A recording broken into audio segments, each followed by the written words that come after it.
begin with, what is air pollution? According to the National Resources Defense Council, air pollution refers to the release of pollutants into the air that are detrimental to human health and the planet as a whole. There are numerous causes of air pollution. John Walk, director of the Clean Air Project, part of the Climate and Clean Air Program at NRDC, states, most air pollution comes from energy use and production. Air pollution not only contributes to climate change, but it amplifies it as well. There are two major categories of air pollutants, primary pollutants and secondary pollutants. A primary pollutant is a pollutant emitted directly into the atmosphere, for example, exhaust from a car. A secondary pollutant is a pollutant which forms in the atmosphere. They form as a result of primary pollutants. An example of a secondary pollutant is tropospheric or ground level ozone, which is formed when hydrocarbons and nitrogen oxides combine in the presence of sunlight. Other forms of air pollution are the burning of fossil fuels, greenhouse gases such as carbon dioxide and methane, and pollen and mold. A number of factors contribute to air pollution. Car exhaust fumes are the number one producer of visible air pollution due to the large amounts of carbon monoxide and smog they release. It's no surprise that carbon monoxide is the largest air pollutant in the United States.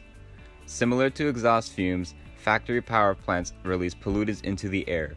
Some can be visible and some can be invisible. Activities such as construction and natural causes like forest fires and volcanic eruptions can contribute to air pollution for the amounts of dirt and ash tossed into the air. These causes can lead to devastating effects. The most important one is the acceleration of temperatures on Earth, also known as global warming. Fossil fuel-based power plants, which release sulfur dioxide into the atmosphere, can react with water molecules to produce acid rain. We can develop respiratory complications such as asthma and emphysema. As a university, there is not much CSUN can do to affect the community air quality. However, that does not mean that they aren't trying at all. Since 2015, CSUN has been a smoke and tobacco-free campus to help keep the air clean. CSUN also encourages students to ride share or ride a bike to campus if possible.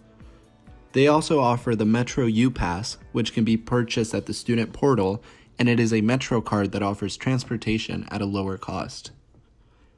CSUN also works with Zimride and Zipcar, which are companies that offer cars and ride sharing without the hassle of actually owning a vehicle.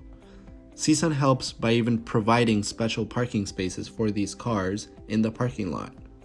There are also spaces for electric cars in which they can recharge.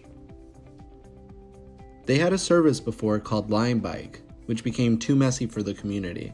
However, the Sustainability Center tells me that they plan on implementing something similar for students to use in the future. Since we know the culprits of air pollution, let's start examining the destructive effects. One of the destructive impacts of air pollution is accelerated global warming. Air pollution legitimately accelerates the rate at which global warming occurs by exhausting the ozone layer. Global warming alludes to the elevated temperatures Earth keeps on encountering. These higher temperatures lead to the melting of the polar ice caps and ice shelves, which hoists ocean levels and creates concern for mankind. Air pollution is known to cause irritation in the eyes, lungs, nose, and throat.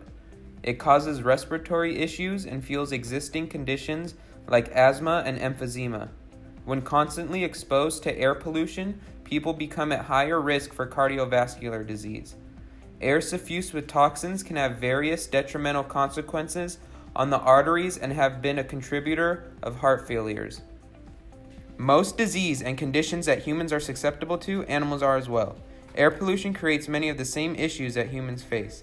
Heavily polluted areas force inhabitants to seek new homes, which can negatively impact the ecosystem. Toxic chemicals also deposit over surfaces of water that can lead to the endangerment of marine life animals.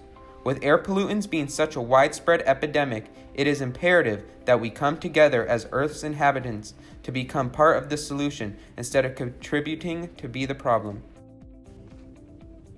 All the things that Christian mentioned previously are beneficial for CSUN and the Northridge community because they decrease the amount of air pollution that surrounds the Northridge area.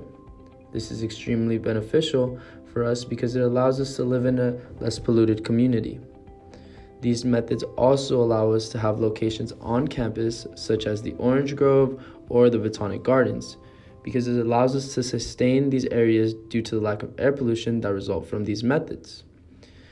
The ways on how we as a CSUN community can act on fighting air pollution are following the rules against smoking any sort of tobacco or nicotine devices on campus and also enforcing it. If you do see a student on campus smoking a cigarette or any nicotine device of any sort, tell them to either put it away or put it out.